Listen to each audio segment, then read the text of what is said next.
ఇవాళ మీరు ఏదైతున్నదో సరే రైతు భరోసా అన్నారు.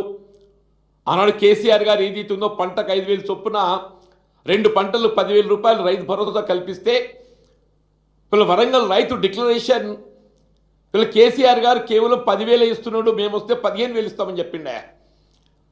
వీళ్ళ రేవంత్ రెడ్డి గారు చెప్తే ఒకటి నమ్ముతాడో నమ్మడో అని చెప్పని స్వయంగా రాహుల్ గాంధీ గారు వచ్చి ప్రకటన చేసిండు. రైతు భరోసా పంటకు 7,500, 2 పంటలు 15,000 అని చెప్పని. వ్యవసాయ ఉత్పత్తులు అన్నింటిపైన కూడా 500 రూపాయలు అదనంగా బోనస్ ఇస్తా అని చెప్పన్నాడు. వీళ్ళు నువ్వు 500 బోనస్ పక్కన పెట్టు, దేవుడు ఎరుగు, అసలు మద్దతు ధర దిక్కు లేకుంటాయింది. ఇలా రైతు భరోసా 10,000 కేసీఆర్ గారి కాలం లోపల పంటకు వస్తుండే. ఇవాళ ఏదైతుందో రాష్ట్రంలో కాంగ్రెస్ ప్రభుత్వం ఏర్పడ్డప్పటికీ 3 పంటలు ఎగిరిపోయిందా. ఇప్పుడు ఎకరాకి ఏదైతుందో 6,000 ఇస్తా అని చెప్పన్నాడు. ఇప్పుడు 6,000 పోయింది.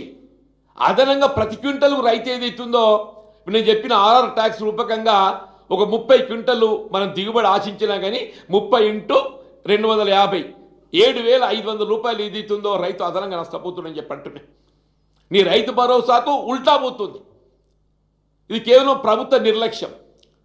ఇంత ప్రాధాన్యత సంతరించుకున్నట్టు ఒక అంశం నేను క్యాబినెట్లో చర్చించి ప్రతి జిల్లాలకు ఇన్ఛార్జ్ మంత్రులు ఉంటారా, ప్రతి జిల్లాలకు ఇన్ఛార్జ్ మంత్రులు ఉంటారు. ఇంతవరకు ఏ జిల్లాలో కూడా ఏ ఇన్ఛార్జ్ మంత్రి తిరిగినటువంటి దాఖలాలు లేవు. సివిల్ సప్లైస్ మినిస్టర్ పౌర సరఫరా శాఖ మంత్రులు ఉత్తమ్ రెడ్డి గారు ఎక్కడుండో ఏంటో ఆయనకే తెలియదు. వ్యవసాయ మంత్రి తుమ్మల నాగేశ్వరరావు గారు వీళ్ళు మా కరీంనగర్ జిల్లా ఇన్ఛార్జ్ ఆయన, ఇంతవరకు ఏదైతే కరీంనగర్ జిల్లాలో అడుగుపెట్టింది లేదు. తుమ్మల నాగేశ్వరరావు ఏ కరీంనగర్ జిల్లాకి ఇన్ఛార్జ్ మంత్రిగా వ్యవహరిస్తుండో ఆయన కరీంనగర్ జిల్లాలో అడుగుపెట్టింది లేదు. పౌర సరఫరా శాఖ మంత్రులు ఏదైతుందో మొన్న ఒకసారి ఆ నల్లగొండకో సూర్యాపేటకో ఫ్లయింగ్ విజిట్ చేసినట్టు చూస్తున్నాయి. Flying visit. ఏ జిల్లా ఇన్ఛార్జ్ మంత్రి కూడా ఎక్కడ పర్యటన లేదు. వీళ్ళ ముఖ్యమంత్రి గారు ఏదైతుందో వీళ్ళ అందాల పోటీల నిర్వహణ ఫుట్బాల్ మ్యాచ్ నిర్వహణ, ఆయన ఏదైతే అందాల పోటీల నిర్వహణకు రాష్ట్ర ప్రభుత్వాన్ని ఏ విధంగా సమాయుక్తం చేసిండో, ఫుట్బాల్ మ్యాచ్ నిర్వహణకు ఏ విధంగా రాష్ట్ర ప్రభుత్వాన్ని సమాయుక్తం చేసిండో, వరి ధాన్యం కొనుగోలు సేకరణ పట్ల ఏదైతుందో మరి ఆ ఆలోచన లేకపోవడు అసలు ప్రభుత్వం దృష్టిలోపల రైతాంగం అనేవారు ఉన్నారా అని చెప్పని అనుమానం కలుగుతుందని చెప్పి అంటున్నా. ఉత్తమ్ కుమార్ రెడ్డి గారు ఏదైతుందో మే మొదటి వారంలో ఇలా రాష్ట్ర ప్రభుత్వ లక్ష్యం 90 లక్షల మెట్రిక్ టన్నుల వరి ధాన్యం సేకరణ అని చెప్పిండే. 90 లక్షల మెట్రిక్ టన్నుల ధాన్యం సేకరణ మేము 21,000 కోట్లు సిద్ధం చేసి పెట్టుకున్నామని చెప్పాడు. అదే మొన్న 21st నాడు ఇవాళ ముఖ్యమంత్రి రేవంత్ రెడ్డి గారు ఏదైతుందో he has brought it down to 75 lakh.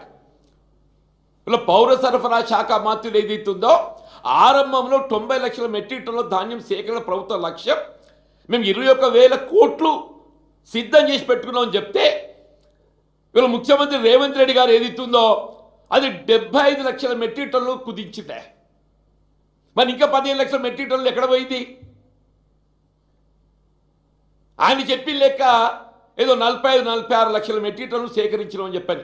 వాస్తవంగా సేకరింపజేసింది ఆనాటికి 40 లక్షల టన్నులు మించి లేదు. 40 ఆనాడు 21 నాటికి ఏదైతుందో 40 లక్షల టన్నులకు మించి ధాన్యం సేకరణ చేసింది లేదు అని చెప్పంటారు. ఇంకా కూడా 50% ధాన్యం కల్లాలలో ధాన్యం సేకరణ కేంద్రాలలో వీళ్ళ రైతులు పడిగాపులు కాస్తున్నారని చెప్పంటున్నా. వీళ్ళ మంచిర్యాల జిల్లాలో వీళ్ళ తూకం వేసిన ధాన్యం తరలింపులో జాప్యంతో ఏదైతుందో అకాల వర్షంతో 4 రైతులు గోడగులు చనిపోయింది. మంచిర్యాల జిల్లాలో తూకం వేసిన తర్వాత ధాన్యం తరలింపు జాప్యంతో 4 రైతులు గోడగులి చనిపోయారు. రైతులు కళ్ళాలలో వీళ్ళ గుండెపోటుతోని ఎండవేడితోని అసూలు బాస్తుంటే దాని బాధ్యులు ఎవరే? ప్రభుత్వం కాదా? రేవంత్ రెడ్డి గారు కాదా? ఇంత ప్రాధాన్యత సంతరించుకున్న అంశం ఏదైతుందో మీరు క్యాబినెట్లో చర్చించకుండా ఇలా రోహిణి కార్తె ఆరంభమైంది. ఇప్పుడు నిన్న మహబూబ్నగర్ జిల్లాలో అకాల వర్షాలు వచ్చినాయి, వడగళ్ళ వాన కురిసింది. నిన్న మొత్తం రాష్ట్రంలో ఏదైతుందో రోహిణి కార్తె అంటే ఎంత తీవ్రతతోని మీకు ఎండలుంటే అంత తీవ్రతతోని వర్షాలు వచ్చే అవకాశం ఉంది. ధాన్యం తడిసి మూలకెత్తే అవకాశం ఉంది. ఇవాళ మొక్కజొన్న ఇప్పుడు ప్రభుత్వం ఏం చెప్తుంది, మీరు పంటల మార్పిడి చేయాలి.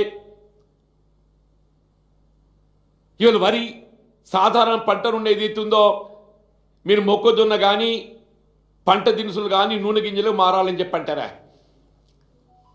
ఇవాళ ఉత్తర తెలంగాణలో రైతాంగం ఏదైతుందో మొక్కజొన్నకు షిఫ్ట్ అయింది.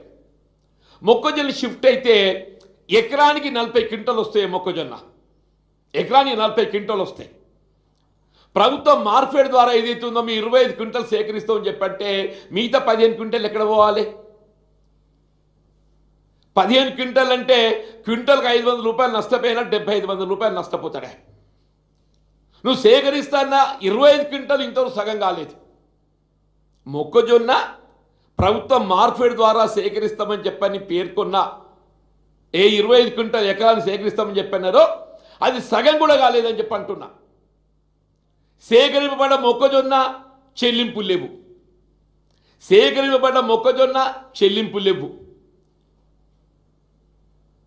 మరి అసలు మీరు రైతాంగాన్ని ఏం చేయదలుచుకున్నారు అని చెప్పని నేను అడగదలుచుకున్నా. వీళ్ళు ఈ రాష్ట్రం వీళ్ళ వ్యవసాయం ప్రధానంగా ఆధారపడ్డట్టు ఒక రాష్ట్రం రైతాంగం, రైతు కూలీలు. అటువంటి ఒక రైతుకు ఆత్మస్థైర్యం కల్పించాలి. ఆ ఆత్మస్థైర్యం కల్పించాల్సింది ఏదైతుందో ఇలా రాష్ట్ర ప్రభుత్వం ముఖ్యమంత్రి గారు ఏదైతుందో ఆయన ఎంతవరకు ఆయన ఆనాడు అందాల పోటీలు ఫుట్బాల్ మ్యాచ్ల మీద సమయం వెచ్చిస్తే ఇవాళ ఫ్యూచర్ సిటీ అంటాడా? సార్ ఈ ఫ్యూచర్ సిటీ అనేది అది ఫార్మర్ సిటీ. మీరే హైకోర్టులో అఫిడవిట్ ఇచ్చిండ్రు.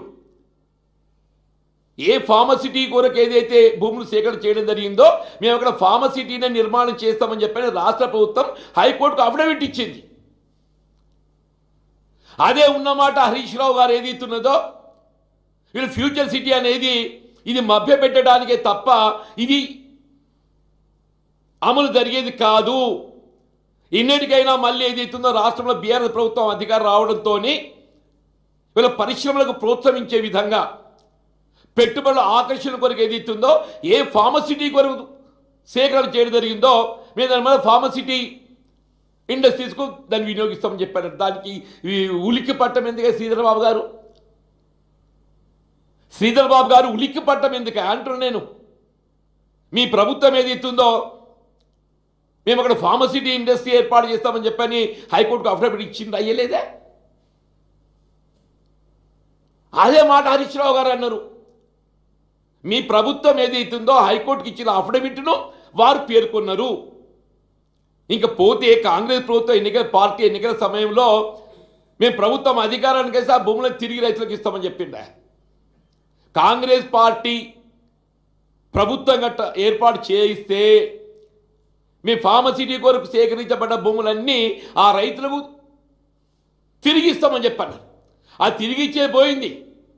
ఇలా కేవలం వల్ల రియల్ ఎస్టేట్ వ్యాపారాలకు రేవంత్ రెడ్డి గారు ఏదైతుందో ఆయన కుటుంబ సభ్యులు బంధుమిత్రుల రియల్ ఎస్టేట్ వ్యాపారాల కొరకే దాన్ని వినియోగించాలనే ప్రయత్నం చేస్తుండే తప్ప ఆలోచన తప్ప ఆయనకు రైతుల గురించి లేదు. వీళ్ళు మిల్లులలో స్పేస్ ప్రాబ్లం ఉంటే we can go for open netting. ఇలా రైస్ మిల్లులలో ఏదైతుందో ధాన్యం నిల్వ చేయడానికి స్పేస్ ప్రాబ్లం ఉన్నట్టయితే we can go for open netting చేసి ఏదైతుందో దాని కవర్ రక్షణ ఇచ్చినట్టయితే మీరు ఎంతకాలమైనా నిల్వ ఉంచవచ్చు. రైస్ మిల్లర్స్కి ఇట్స్ ఎ ప్రాక్టీస్.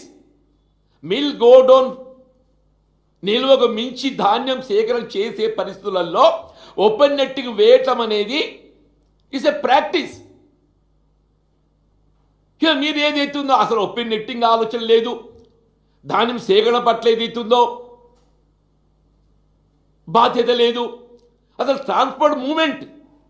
మీకు నేనేమంటున్నానే, గత సంవత్సరం మీరు సేకరింప చేసినటువంటి ఒక అనుభవంతో ఇవాళ ఈ సంవత్సరం ఏదైతుందో అంతకంటే మెరుగైన రీతిలో సమస్యలు ఉత్పన్నం కాకుండా ధాన్యం సేకరణ చర్యలు చేపట్టద్దా. ఇప్పుడు గత సంవత్సరం కంటే ఈ సంవత్సరం ధాన్యం సేకరణలో మీకు సమస్యలు ఎందుకు ఎదురవుతున్నాయి? ఇప్పుడు గత సంవత్సరం కంటే ఈ సంవత్సరం మీకు సమస్యలు ఎదురు కావటంలో ఇది మీ ప్రభుత్వ వైఫల్యం, నిర్లక్ష్యం, మీ ముందస్తు ప్రణాళిక లేకపోవటం అంటే వాంటెడ్లీ, దిస్ ఈజ్ వాంటెడ్లీ, ఒక కుట్రపూరితంగా చెప్పంటున్నా. ఇది రాష్ట్ర ప్రభుత్వం కుట్రపూరితంగా ధాన్యం సేకరణలో జాప్యం చేస్తే రైతులు ఏదైతుందో విధి లేక మిల్లర్లకు ఏదైతుందో అడ్డికి పావు సేరంటే క్వింటల్కి 500 రూపాయలు తక్కువ అనుకుంటారా? 2400 రూపాయల మద్దతు ధర ఉన్నదే. 2400 మద్దతు ధర ఉంటే ఇప్పుడు మిల్లుకి పోతే ఎంత అవుతుంది? 1800 కొంటాడు. 1800 కొంటే 500-600 రూపాయలు నష్టపోవాల్సిందే కదా. అంటే ప్రభుత్వం ఒక కుట్రపూరితంగా ధాన్యం సేకరణ జాప్యంతో రైతు విధి లేని పరిస్థితులలో మిల్లుకు అమ్ముకుంటే ఆ మిల్లలతో లాలూచితోని ధాన్యం సేకరణ జాప్యం అని చెప్పి అంటున్నా. లేకుంటే నేను ఒకటే అడగదలుచుకున్నా, ఇప్పుడు ఉత్తమ్ కుమార్ రెడ్డి గారు ప్రభుత్వ లక్ష్యం 90 లక్షల మెట్రిక్ టన్ను ధాన్యం సేకరణ అని చెప్పని పేర్కొంటే వీళ్ళ ముఖ్యమంత్రి గారు దాన్ని 75 లక్షల మెట్రిక్ టన్నులకు ఎట్లా కుదించిండు? అంటే ఎవరు చెప్పినా కానీ ప్రభుత్వ లెక్కలే కదా. ముఖ్యమంత్రి గారు చెప్పినా ప్రభుత్వ లెక్కలే, ఉత్తమ్ కుమార్ రెడ్డి గారు చెప్పినా ప్రభుత్వ లెక్కలే. ఉత్తమ్ కుమార్ రెడ్డి గారు ఏదైతుందో ప్రభుత్వ అంచనాకు అనుగుణంగా 90 లక్షల వరకు ఏదైతుందో మెట్రిక్ టన్నుల ధాన్యం దిగుబడి ఉంటుంది, మేము 21,000 కోట్లు నిల్వ చెల్లింపు చేయడానికి సిద్ధమైనని చెప్పి పేర్కొన్నాడు. May 7th I believe it is on May 7th. మొన్న May 21st నాడు ఏదైతున్నదో ఇదే రేవంత్ రెడ్డి గారు మా లక్ష్యం 75 లక్షలు అన్నాడా. అంటే 15 లక్షలు ఎక్కడ పోయిందని అడుగుతున్నాను నేను. 15 లక్షలు ఎక్కడ పోయిందని అడుగుతున్నాను నేను. ఇంకా కూడా కల్లాలలో 40 లక్షల మెట్రిక్ టన్నులకు మించి ధాన్యం పడి ఉన్నది. ధాన్యం సేకరణ కేంద్రంలో ఇంకా 50% ఉన్నది.